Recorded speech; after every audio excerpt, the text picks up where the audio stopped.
Dipersilakan.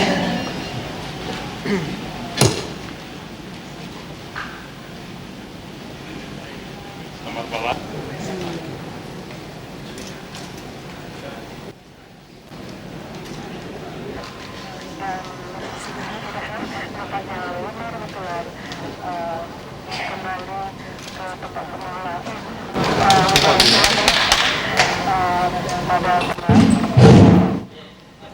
Bapak Presiden yang kami hormati, didasarkan atas suatu keprihatinan terhadap keadaan yang makin kritis di tanah air dan perasaan kami bahwa suatu usaha proaktif untuk besar datang dari berbagai profesi, pekerjaan, bisnis, dan di sini kami berbicara mengenai berbagai masalah masyarakat pada level 5 golongan.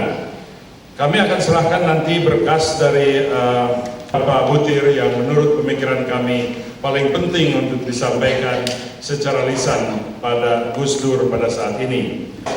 Namun saya menariskan untuk menetapkan amandemen Undang-Undang oleh sebuah konstitusi Indonesia baru, menuntut ketelitian dan karenanya sidang MPR mendatang diharapkan menetapkan Komisi Negara Persiapan Konstitusi sebagai puncak peradilan di Indonesia. Apabila Mahkamah Agung sudah pada tahap mandiri dalam proses pengambilan keputusan kebijaksanaan publik, dilakukan dengan mempercepat pembentukan Komisi Independen Pemberantasan Tindak Pidana Korupsi. Itu hanya beberapa hasil untuk menarik garis pemisah yang tebal melalui perubahan amandemen yang tadi disebut, tapi juga pelaksanaan reformasi agraria dan pertanahan, mempercepat penghapusan peran sosial politik TNI dengan cara menghapuskan struktur teritorial TNI, membuat undang-undang untuk mengatur dan mengawasi badan intelijen, dan melarang aktivitas bisnis militer dan polisi. Menegakkan supremasi hukum dan melakukan rekonsiliasi berarti pertama mencabut. Boleh kami minta waktu untuk Bung Acil Bimbo dari Bandung, silakan. Bismillahirrahmanirrahim. Assalamualaikum warahmatullahi wabarakatuh. Hampir putus untuk Jamrut Hatulistiwa. Hampir putus untayan Jamrut Hatulistiwa. Jika ada cinta yang kita dari barat sampai ke timur telah berdarah-darah anak bangsa, meregang nyawa. Masihkah bisa mereka menyanyikan lagu Indonesia Raya? Tuhan sedang datang silih berganti, namun kita masih. Setiap butir yang jatuh adalah derita yang amat pedih dan berkepanjangan. Inilah azab dari Tuhan yang teramat berat, karena kita tidak pandai mensyukuri. Pertemuan Kuta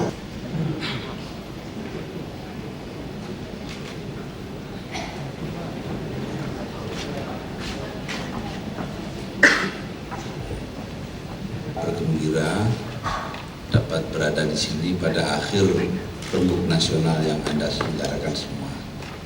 Seandainya saya nggak jadi presiden, saya mungkin juga ikut rapat.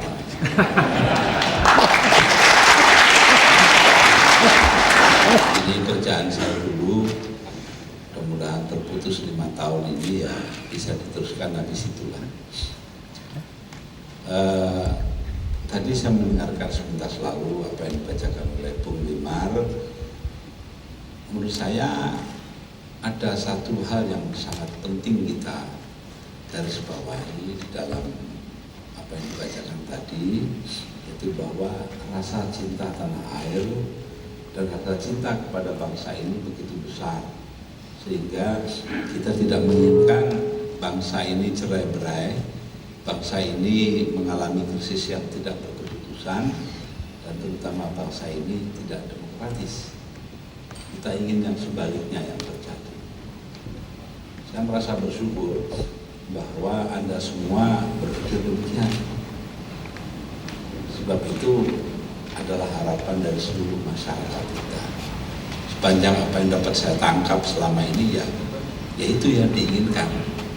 Mungkin hanya ada yang membicarakannya sepotong saja, mungkin juga argumentasinya kurang baik, atau mungkin juga terkadang dia sangat ditentukan oleh kualitas orang yang melakukan pembahasan. Tapi semuanya itu menunjukkan adanya kegairahan dan kecintaan yang mendalam kepada bangsa ini. Apa yang oleh Bung Karno disebut sebagai keinginan untuk mendirikan sebuah bangsa, raison d'être, dengan meminjam kata-kata dari Ernest Renan. Ini suatu hal yang sangat penting artinya. Sebab tanpa adanya keinginan seperti itu, maka bangsa kita tidak akan pernah jadi. Bangsa kita tidak akan pernah terwujud.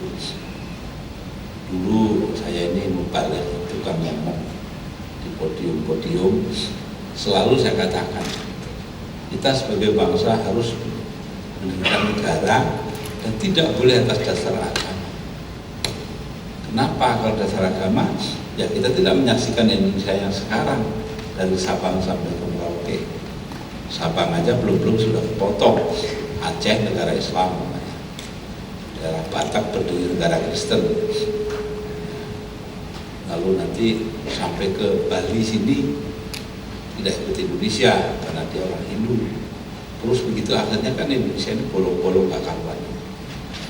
Ini dulu saya bicara demikian, yang bahasa yang dimengerti rakyat, bahwa kalau kita hanya mendasarkan kepentingan masing-masing kelompok, maka Indonesia tidak akan jadi. Nah, alhamdulillah hal itu telah ternyata benar-benar menjadi pikiran daripada Anda semua.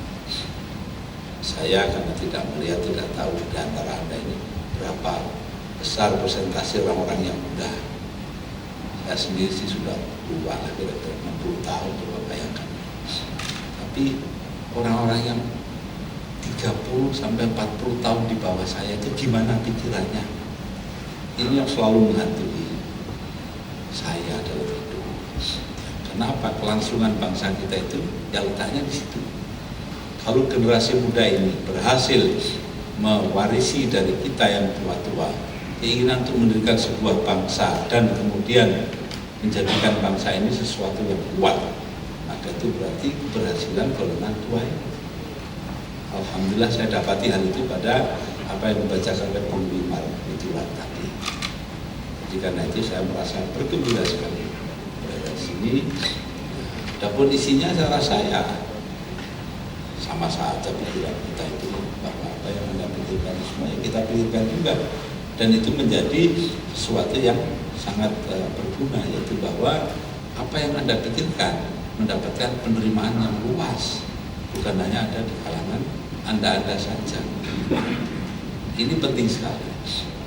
Bahkan bagi pihak-pihak yang katakanlah terkena akibat dari pikiran Anda itu, mereka juga harus mengakui kenyataan bahwa kita harus mendirikan keadilan hukum, kita harus menunjukkan kedaulatan hukum, kita harus menjalankan demokrasi yang benar. Mungkin kepentingan mereka di satu sisi ya 1-2 juta orang itu memang ya cenderung untuk menganggap kita harus bercerai-berai. Kepentingan mereka adalah kepentingan yang paling tinggi di Indonesia. Tapi saya rasa pandangan ini perlahan-lahan mulai diganti juga oleh kesadaran bahwa yang terpenting adalah kita sebagai bangsa. Disitulah letak yang saya ingin. Nah, bangsa ini hanya dapat berdiri kalau dia demokratis. Sebab selama bertahun-tahun ini jelas dengan tidak mengalami demokratisasi yang benar-benar mempunyai arti, maka keseluruhan hidup kita ini menjadi hampa. Dan kehampaan itu akhirnya menuju kepada sesuatu yang tidak baik, yaitu desintegrasi bangsa. Jadi desintegrasi bangsa itu bukan sebuah akibat dari tidak adanya proses demokratisasi yang serius. Kita sudah punya menjadi bangsa tapi tidak demokratik. Karena itu sangat besar arti bahwa Anda semua mengambil kesimpulan bahwa proses demokratisasi harus berjalan terus. Dan demokrasi tanpa kedaulatan hukum juga tidak ada arti. Karena itu saya sangat setuju terhadap beberapa hal yang demikian penting. Pertama, harus ada pengadilan yang jelas terhadap diri bekas presiden, wakil-wakil presiden, dan bekas panglima TNI atau ABRI. Ini nomor satu. Nah, di sini ada perbedaannya. Banyak teman tidak sabar. Tidak sabarnya itu karena mana? Ini orang hebat sekali, jaksa agung nggak bergerak-gerak ini. Padahal dia itu berkeringat-keringat ini. Sudah sering itu mengeluh kepada saya itu bahwa gimana ini tidak ada bukti hukum untuk mengambil tindakan. Tidak ada kita nggak tahu lagi di mana itu letak harta benda itu. Tapi saya rasa dengan kesungguhan kita bersama, insya Allah hal itu dapat kita atasi secara katakanlah sungguh-sungguh dan dengan ungkapan lain secara bertanggung jawab dan benar. Ini menurut saya saat ini Anda semua sudah tahu bahwa saya bagi dua pihak. Di satu pihak jaksa agung Marzuki Darusman melakukan penuntutan berdasarkan bukti hukum yang ada. Tetapi Menteri Mudoyono justru berunding dengan Pak Tutut dan Mas Bambang Tri untuk memperoleh kembali.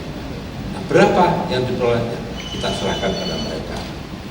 Kalau di Aceh ada jeda kemanusiaan, sekarang juga ada jeda keringanan sedikit.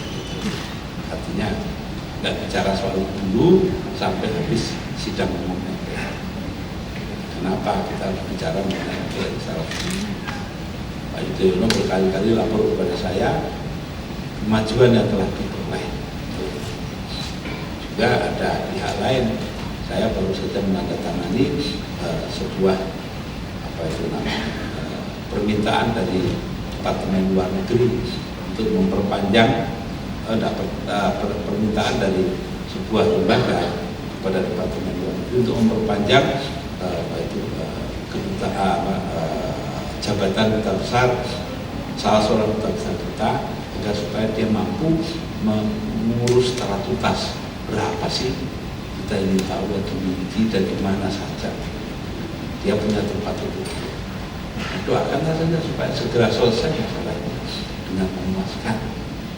Ya, jadi kita memang tidak pernah bunyi macam-macam, tidak pernah ada statement. Apa yang mau statement kan barangnya belum konkret. Karena itu ya sedikit kita kesabaran Anda semua, kita tetap bekerja ke arah itu. Khusus mengenai krisis ekonomi, maka tentu saja pikiran-pikiran yang ada itu sangat kita.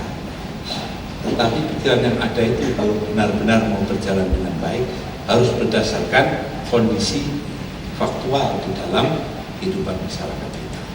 Nah, di bidang ekonomi, kondisi faktualnya adalah bahwa Managing Director baru dari IMF, Doyle, datang ke saya dan mengatakan bahwa mereka ada revisi. Tautannya diperkirakan pertumbuhan ekonomi kita tahun 2000 ini 3-4%, maka dia sudah bilang sekarang ini sudah 4,5%, tambah 0,5%. Bahkan para pembantu ekonomi saya sudah bilang 5%. Kemarin datang lagi bilang kita mudah-mudahan bisa sampai 6% Pak tahun ini. Ya mudah-mudahan semua. Sebabnya kenapa? Ada perubahan sikap, perubahan tekanan.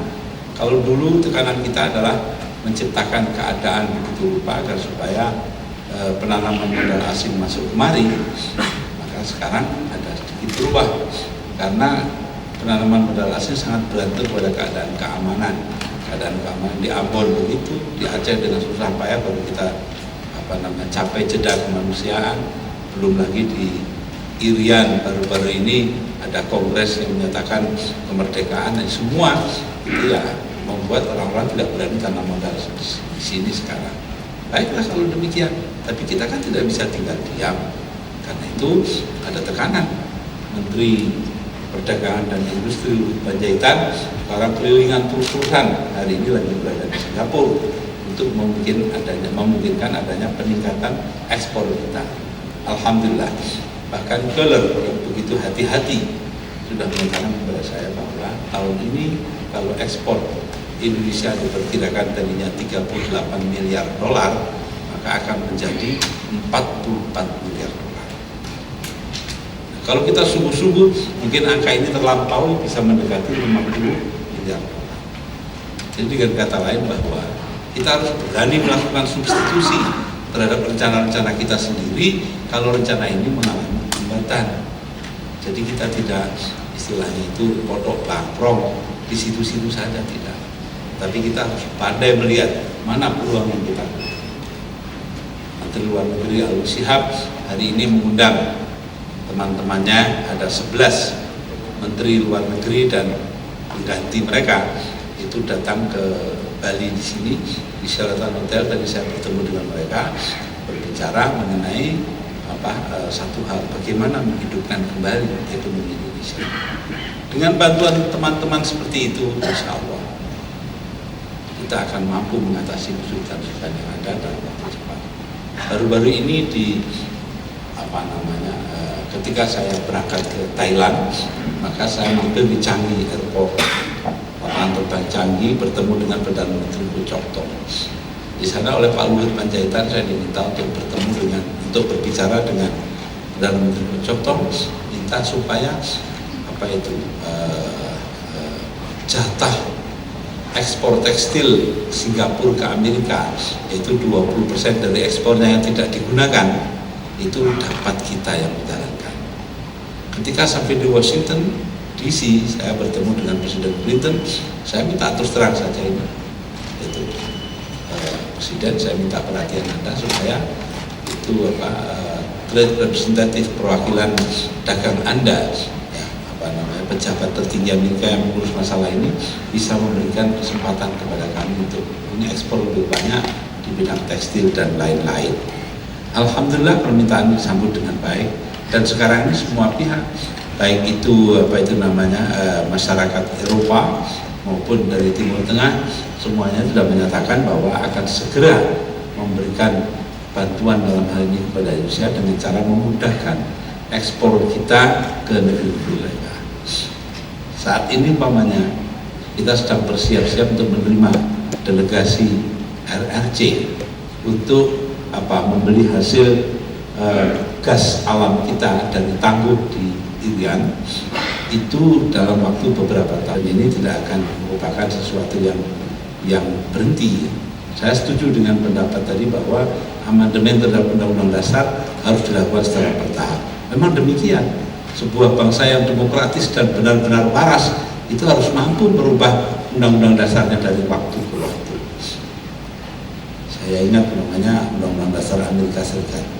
Tadinya presiden tidak ada batasannya, sekarang sudah 2 kali saja menjadi presiden. Satu contoh, tadinya itu duta besar ditunjuk oleh presiden mutlak, sekarang harus dengan persetujuan dari senat.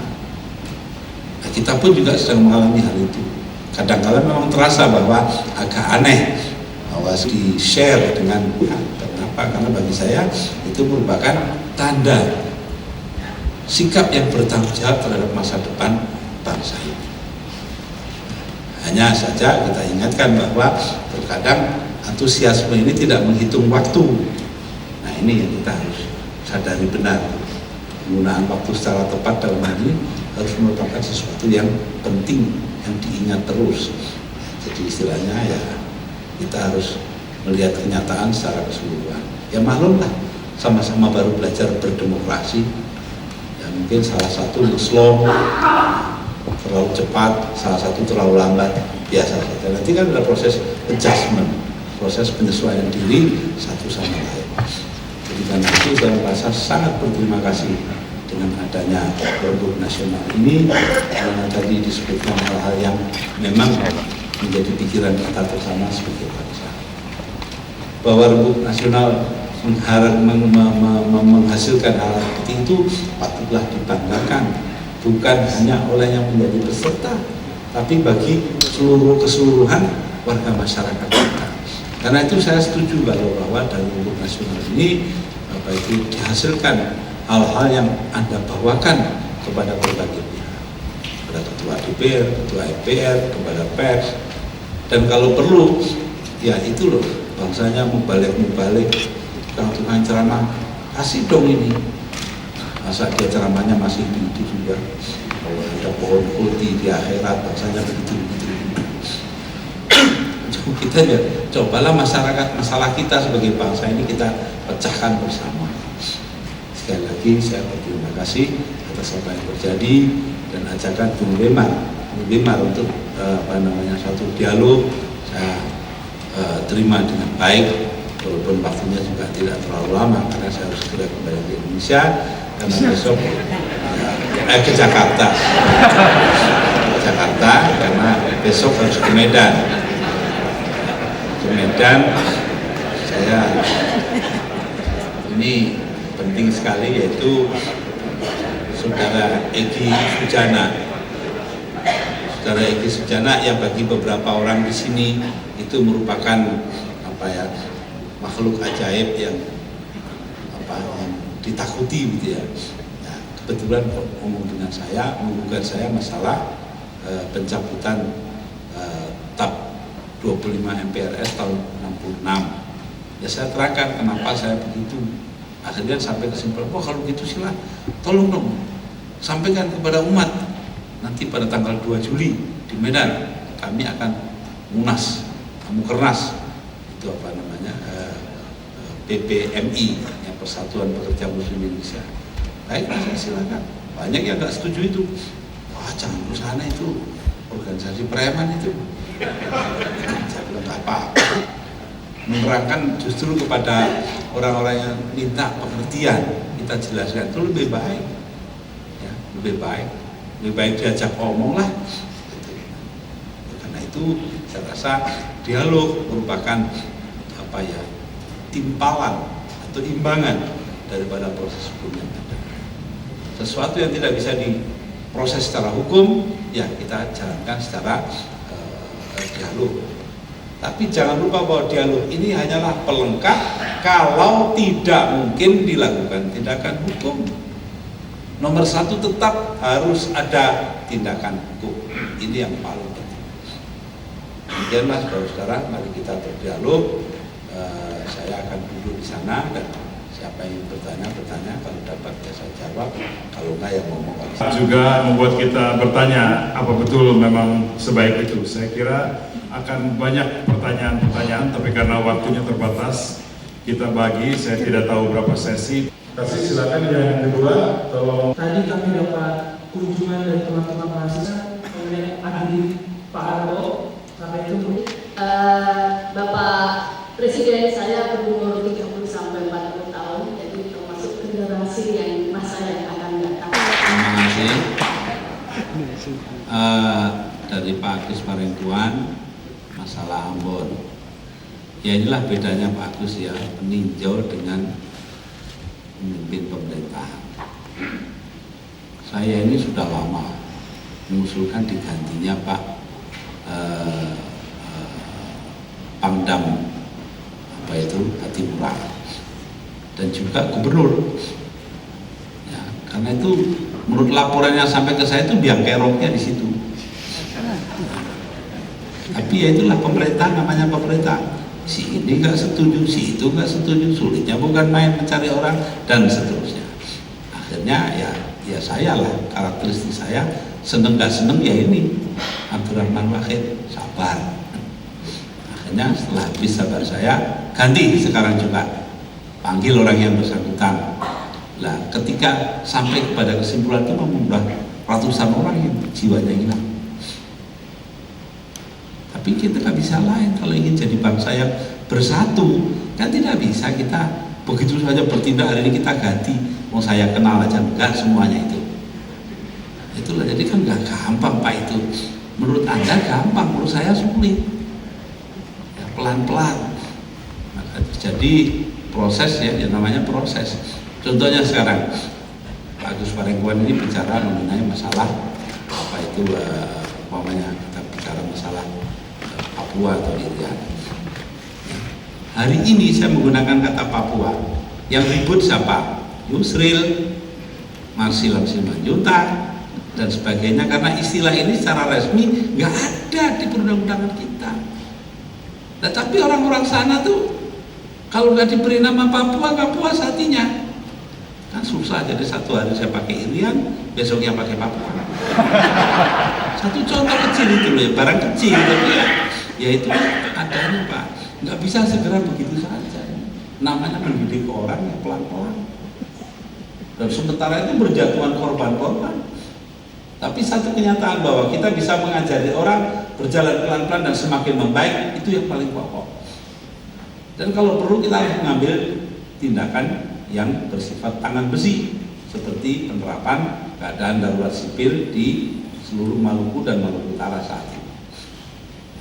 Ya kalau perlu lagi ya kita bikin yang lebih luas lagi, penangkapan dan sebagainya. Jadi karena itu ya maafkan ya. Jadi memang ini sedikit kelihatannya lamban, tapi tidak bisa lain daripada itu. Karena kalau tidak begitu kita bercerai-berai sebagai bangsa. Ambil saja kemarin kejadian kapal tenggelam itu membawa 400 orang pengungsi. Nanti yang dari Sulawesi ke Sulawesi Utara. Ini saja kan udah potensi bikin ribut gak karu-karuan.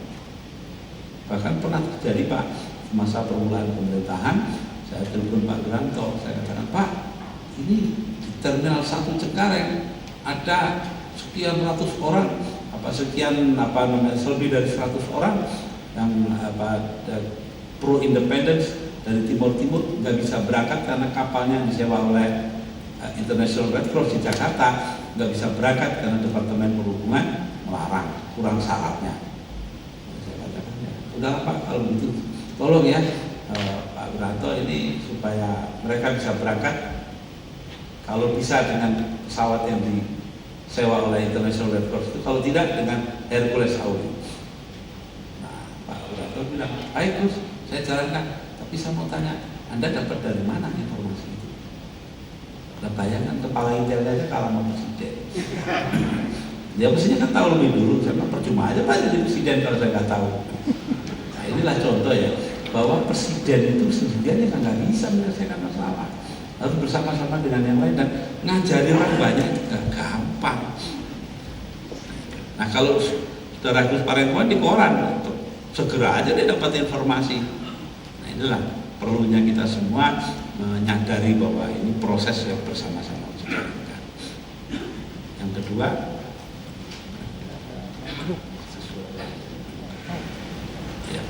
jadi saya terus terang saja ya, kalau mau dibilang tersinggung ya tersinggung. Seolah menyamakan pengadilan Soeharto dengan silaturahmi. Soeharto diadili itu bukan berarti kita harus benci dia. Kalau begitu artinya Anda tidak menghargai hukum. Hukum itu menghormati hak seseorang. Didatangi orang siapapun boleh. Silaturahmi juga boleh, tapi tindakan hukum berjalan terus. Nah kenapa harus kita harus tidak segera menuntut?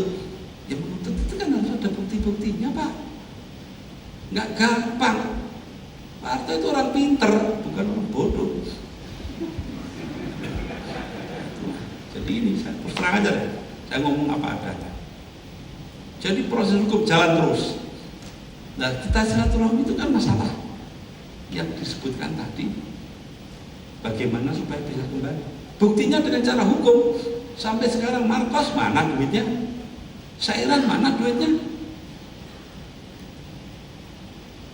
Kita puas dan hukum, tapi dari sudut lain nggak ada kepuasan sama sekali. Nah kita coba mencapai dua-duanya. Karena itu kita ingin sedikit keringanan dalam soal waktu. Saya bisa memahami kawan-kawan muda, para mahasiswa muda, tapi tidak perlu dengan cara mengejek yang lain. Itu saja yang saya minta. Jangan diejek. Beri kesempatan kami yang tua-tua ini untuk bekerja, untuk membuktikan. Baru 8 bulan udah ributnya nggak karuan. Ya, maaf kalau begitu. Jadi kalau memang dianggap begitu ya, berterus terang kritik saya juga berterus terang menyampaikan apa yang ada. Sama saja. Jadi tetap Soeharto harus tetap ke pengadilan, dan bukan hanya Soeharto saja. Hari ini saya menandatangani persetujuan beberapa orang anggota MPR, DPR akan diperiksa oleh pengadilan. Karena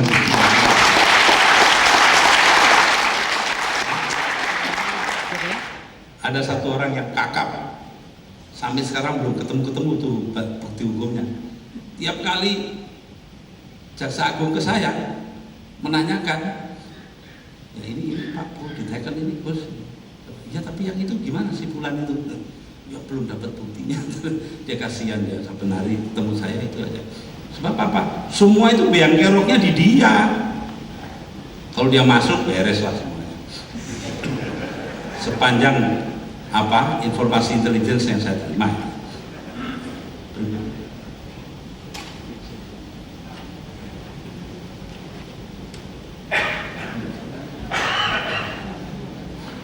KKN baru tidak ada. Sudah niat saya untuk menghilangkan KKN.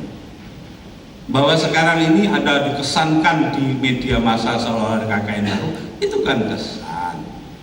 Nah kalau mahasiswa mengikuti kesan itu, ya maaf lah, tidak cermat namanya. Nah, terus mau kurang apa lagi? Ini diperiksa, itu diperiksa, ini di belakang saya ada Yeni ini yang dibilang tukang BCI presiden. Dia sampai ngomong di koran, jangankan di BCI, diteriakin aja dia nggak denger.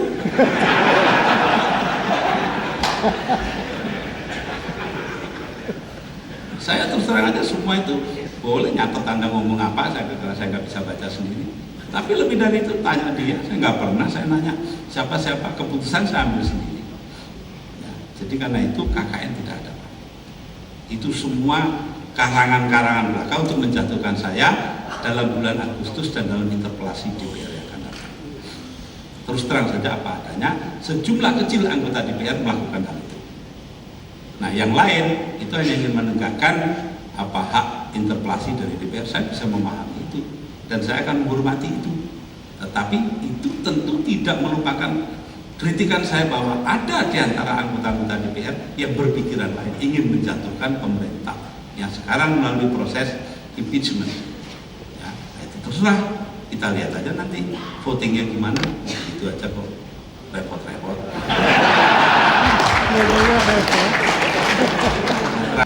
Ya, kenapa? Karena memang sekarang itu terjadi penurunan luar biasa dalam bidang ekonomi kita. Tapi seperti saya katakan tadi, itu semua adalah akibat. Itu semua akibat. Bahwa sekarang ini terjadi penurunan yang begitu tajam, angka-angka yang disebut tadi itu semua adalah akibat dari proses hilangnya kepercayaan masyarakat kepada pemerintah yang diakibatkan oleh orang-orang yang tidak memiliki rasa belas kasihan sama sekali. Kalau ngeritik terbuka kita setuju, tapi ada yang mendapat informasi apapun mereka tidak mau, tetap ngotot. Karena apa? Pemerintah harus jatuh, lainnya apa yang susah. Ya. Saya terus terang aja pengen aja enggak kok menjadi presiden. Ya. Saya terus terang sampai 2 bulan sebelum sidang umum MPR saya nggak mikir itu. Yang bilang sendiri malah orang-orang itu. Kalau bukan sampai nanti ini perang saudara nanti ini. Ya sudahlah saya ikuti. Nah sekarang pada ribut semuanya, tapi ya saya watak saya ya, kalau bang ribut silahkan, nggak ada masalah. Ekonomi kita akan bisa mengatasi masalah-masalah yang disebutkan tadi dalam waktu cepat dengan katakanlah tindakan-tindakan dari pemerintah. Sedang kita persiapkan tindakan-tindakan itu, Mbak, nggak usah khawatir ya.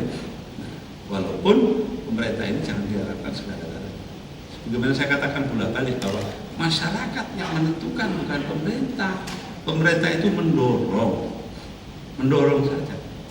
Kalau pemerintah punya niatan dia mengatasi segala-galanya, inilah yang Anda harus siap-siap pemerintahan diktatorial kembali ke Indonesia. Bolak-balik saya ditegur orang di Maluku, kenapa sih kok penyelesaian itu oleh masyarakat Maluku tidak oleh pemerintah? Nah yang pemerintah itu niatnya bantu kok, harus masyarakatnya sendiri yang menyelesaikan. Begitu juga soal ekonomi, masyarakat yang bisa menyelesaikan, tetapi dengan bantuan pemerintah. Memang lagi dibikin sejumlah aturan-aturan yang akan memungkinkan masyarakat melakukan tindakan-tindakan yang bermakna mengatasi krisis-krisis yang disebutkan di atas.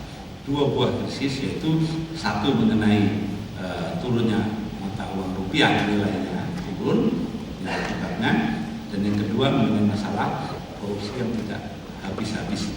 Ini kita harus kembali melihat adanya peranan perintisan dari pemerintah, tapi selebihnya adalah masalah masyarakat. Saya ini bisa saya jawabkan.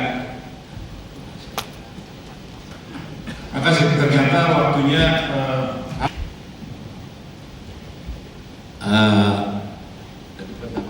Yang pertama, apa betul yang di koran bilang waktu di sana bilang akan reshuffle, di sini tidak? Sebenarnya begini ya, kalau reshuffle itu kalau nggak tahu pasal saya nggak pengen. Terus terang saja deh, ya. Jadi jangan harap sampai dengan sidang umum MPR ada reshuffle. Selebihnya dari itu tentu saya mendengarkan pendapat orang. Kalau pendapat seperti Anda ini cukup besar, ya itu soal lain lagi. Tapi sampai sekarang Enggak ada 200 orang sih. nah iya, 200 dibanding 200 juta apa artinya lah. Jadi terus terang saya sampaikan, sampai dengan sidang umum MPR tidak akan ada reshuffle. Bukan karena apa-apa, melakukan hal seperti itu sudah habis-habisan di tenaga nanti itu. Jangan disangka reshuffle itu gampang. Ya. Ada wakil presidennya, ada panglima TNI-nya, ada Solo, ada sini, macam-macam itu kan. Presiden kan nggak berdiri sendiri, Pak. Ada kalanya perintahnya dituruti, ada kalanya tidak. Itu tergantung juga dari kemampuan kita untuk melaksanakan perubahan-perubahan yang diterima oleh orang-orang itu. Jadi karena itu ya memang kalau jalan pikirannya intelektualistik seperti Bung Wemar itu nggak ada masalah. Kebetulan jadi presiden itu urusannya dengan orang-orang yang nggak seperti dia, ini yang susah. Ambil satu contoh, ini ada orangnya di sini, Pak Alwi Shihab. Dia itu karena Mbak Mega, Pak Tarjo, mungkin juga pimpinan TNI Indonesia Maju, pada nggak setuju kalau saya ke Australia. Maka Pak Alwi juga bilang sama saya, apa benar sih harus berangkat sekarang?